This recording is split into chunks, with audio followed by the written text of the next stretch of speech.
अपनी जिंदगी में कभी ना कभी शाका-लाका बूम बूम तो देखा ही होगा। क्या हो अगर मैं तुम्हें बताऊं, ये मूवी भी शाका-लाका बूम बूम ही है, पर गोरों की। मूवी की शुरुआत एक बच्चे के जन्म से होती है जो अपने हाथ में पर्पल रंग का क्रेयॉन लेकर पैदा होता है, जिसका नाम होता है हैरल्ड। हैरल्ड अपने क्रेयॉन से कुछ भी ड्रा कर सकता है। जहाँ वो थोड़ा बड़ा होने के बाद अपने दो दोस्त ड्रा करता है, एक पॉर्क्यूपाइन और दूसरा मूस, जिनके साथ वो खूब मस्ती करता है। लेकिन वक्त गुजरने के साथ साथ जैसे ही हैरल्ड बड़ा होता है तो एक दिन मूस से पूछता है कि अगर उसने इस सारी दुनिया को बनाया है तो उसे भी किसी ने बनाया होगा। जहाँ उसे एक ओल्ड मैन की आवाज आती है कि हाँ, मैंने तुम्हें बनाया। हैरल्ड ओल्ड मैन से पूछता है कि वो कहाँ से है, तो ओल्ड मैन उसे बताता है कि वो असल में रियल वर्ल्ड यानी असली दुनिया से है। जहाँ हैरल्ड उसे पूछता है कि रियल वर्ल्ड कैसा है, तो ओल्ड मैन बताता है कि वो उसके वर्ल्ड जैसा ही है, बस थोड़ा ज्यादा कलरफुल है। हैरल्ड ओल्ड मैन से पृथ्वी के बारे में और भी बहुत कुछ पूछता है, लेकिन अचानक एक दिन ओल्ड मैन की आवाज आना बंद हो जाती है, जिसे ढूंढने के लिए हैरल्ड पृथ्वी का एक डोर ड्रा करता है। जहाँ वो ओल्ड मैन को ढूंढने के लिए पृथ्वी पर आता है। पृथ्वी को देखकर हैरल्ड बहुत खुश होता है, क्योंकि उसने इससे पहले कभी भी कलरफुल चीजें नहीं देखी होती। हैरल्ड ओल्ड मैन की तलाश शुरू कर देता है। वहीं दूसरी तरफ हैरल्ड को ढूंढने के लिए मूस भी पृथ्वी पर लैंड करता है। जहाँ ओल्ड मैन को ढूंढते हुए हैरल्ड का टकराव मूस से होता है। जहाँ वो दोनों मिलकर पास बेंच पर बैठे एक बूढ़े आदमी के पास जाते हैं और उससे पूछते हैं कि क्या वो उनका ओल्ड मैन है, लेकिन बूढ़ा आदमी उन दोनों को वहां से भगा देता है। इसके बाद हैरल्ड अपनी पेंसिल से एक बाइसाइकिल ड्रॉ करता है, जो देखते ही देखते रियलिटी में चेंज हो जाती है। इस पर दोनों बैठकर अपने ओल्ड मैन को ढूंढने सिटी निकल जाते हैं। वहीं दूसरी तरफ पॉर्क्यूपाइन भी धरती पर आने में सफल होती है। ओल्ड मैन को ढूंढते हुए हैरल्ड और मूस का टकराव अचानक एक गाड़ी से होता है, जहां उनकी मुलाकात टेरी और उसके बेटे मेल से होती है। टकराव के समय टेरी की गाड़ी का टायर पंक्चर हो जाता है, जिसे चेंज करवाने के लिए वो कॉल करती है कि उसी समय हैरल्ड अपने क्रेयॉन से एक ड्राइंग करता है और एक पर्पल टायर टेरी को देता है। टायर बदलने के बाद मेल हैरल्ड से कहता है कि जब तक उन्हें उनका ओल्ड मैन नहीं मिल जाता वो उनके साथ रह सकते हैं। जहाँ टेरी पहले तो उन्हें टोकती है, लेकिन फिर आखिरकार मान ही जाती है।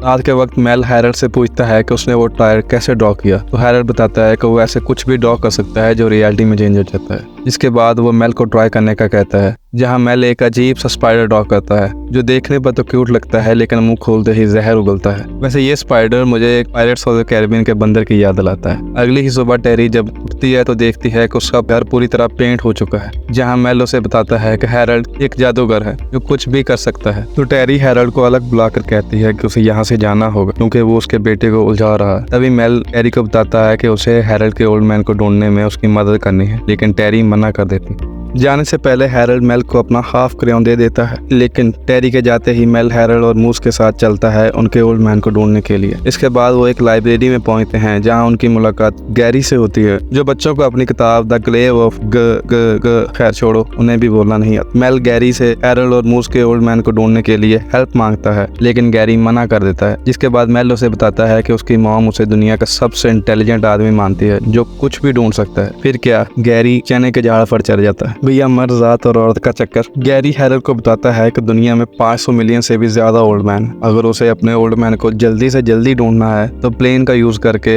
हवा में लिख दे। जिसके बाद हैरल्ड मूस और मेल को लेकर लाइब्रेरी के बाहर आता है और एक प्लेन ड्रॉ करता है, जो देखते ही देखते रियलिटी में चेंज हो जाता है। लेकिन तभी उन्हें गैरी भी देख लेता है। उसे पता चलता है कि असल में हैरल्ड एक और दुनिया Harold and the purple crayon की बुक से आया। जिसके बाद उसे लगता है कि वो हैरल्ड के क्रेयॉन से अपनी नाकामी का बदला दुनिया से ले सकता है। लेकिन दूसरी तरफ हैरल्ड मूस और मेल को लेकर हवा में टेरी का नंबर लिख देता है, जहां मूस घबराहट का शिकार होकर फट जाता है और प्लेन क्रैश होने लगता है। लेकिन तभी हैरल्ड अपना दिमाग इस्तेमाल करता है और एक पैराशूट ड्रॉ करता है। जिसके बाद वो मेल के स्कूल के प्लेग्राउंड में लैंड करते हैं। दूसरी तरफ शहर के सारे बूढ़े लोग टेरी को कॉल करके कह रहे होते हैं कि वो उसके ओल्ड मैन बनने को तैयार हैं। कुछ देर बाद हैरल्ड मूस के साथ ऑलिज में पहुंचता है, जहां टेरी उसे बताती है कि उनकी वजह से शहर के सारे बूढ़े लोग उसे कॉल कर रहे हैं। तभी टेरी को मेल के स्कूल से कॉल आती है कि उसने वहां कांड कर दिया। जहां टेरी को हेल्प करने के लिए मूस और हैरल्ड उसकी शिफ्ट करने का कहते हैं, लेकिन ये दो आलसी 6 मिनट भी काम नहीं कर पाते। मूस टीवी लॉबी में जाकर अपने जैसे जीवों को देखने लगता है। जहां दूसरी तरफ हैरल्ड लोगों की मदद के चक्कर में पूरा स्टोर बर्बाद कर देता है। लेकिन मूस को इस चीज से घंटा फर्क नहीं पड़ता, क्योंकि वो अपनी ही दुनिया में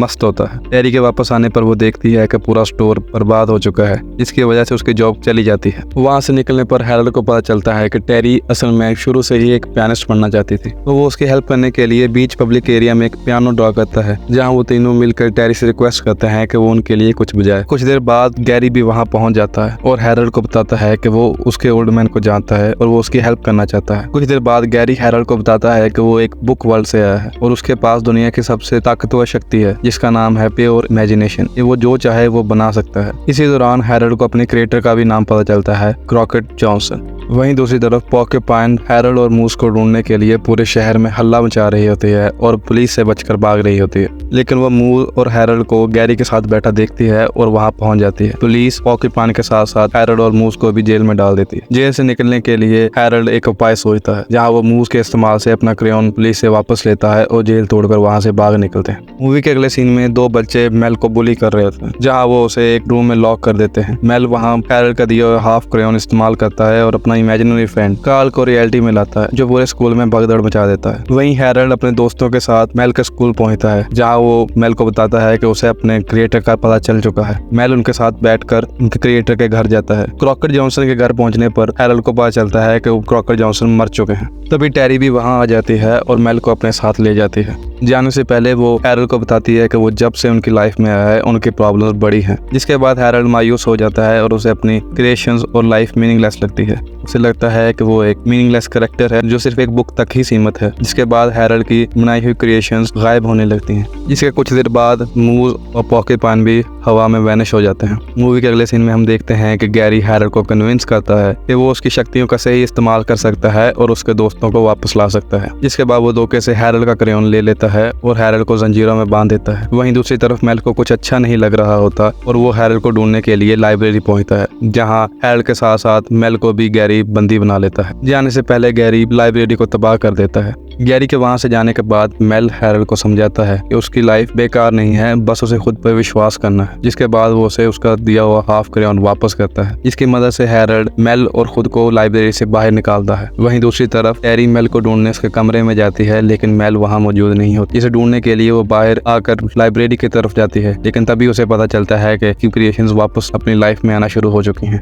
मूवी के अगले सीन में हम देखते हैं कि हैरोल्ड गैरी को रोककर उसे समझाने की कोशिश करता है कि वो क्रेयॉन उसका नहीं है और उसे वापस करना चाहिए, लेकिन टेरी नहीं मानता। जिसके बाद दोनों में तगड़ी वाली बच्चों जैसी फाइट होती है। जिसका कुछ देर बाद टेरी भी वहां आ जाती है, जहां गैरी टेरी से कहता है कि उसे ज्वाइन करना चाहिए, जिसके बाद वो पूरी दुनिया पर राज कर सकते हैं, लेकिन टेरी उसे मना कर देती है। हारने से पहले गैरी क्रेयॉन को निगल लेता है, जिसके बाद उसमें क्रेयॉन की शक्तियां आ जाती हैं। जिसके बाद वो वहां एक लावा का समुद्र बना देता है, जिसमें हैरोल्ड अपना क्रेयॉन खो देता है। हैरोल्ड पर वार करते हुए गैरी उसे बताता है कि वो सिर्फ एक मीनिंगलेस कैरेक्टर है, जिसका ना ही कोई दोस्त है और ना ही उसे कोई चाहता है। तभी पॉर्क्यूपाइन और मूस आकर उसे बचाते हैं और पॉर्क्यूपाइन हैरोल्ड को उसका खोया हुआ हाफ क्रेयॉन वापस ढूंढ कर देती है, जिसके इस्तेमाल से हैरोल्ड मेल का बनाया हुआ स्पाइडर बनाता है और मूस की मदद से गैरी को हरा देता है। मूवी के आखिर में हैरोल्ड अपने ऑथर के घर फिर से वापस जाता है, जहाँ उसे खुद के नाम एक क्रॉकेट का खत मिलता है, जिसमें लिखा होता है कि डियर हैरोल्ड, तुम्हें बनाने का मकसद था कि मैं दुनिया को बता सकूं कि थोड़ी सी इमेजिनेशन से तुम किसी भी चीज को सच कर सकते हो। जिसका मतलब है कि अगर तुम किसी चीज को चाहते हो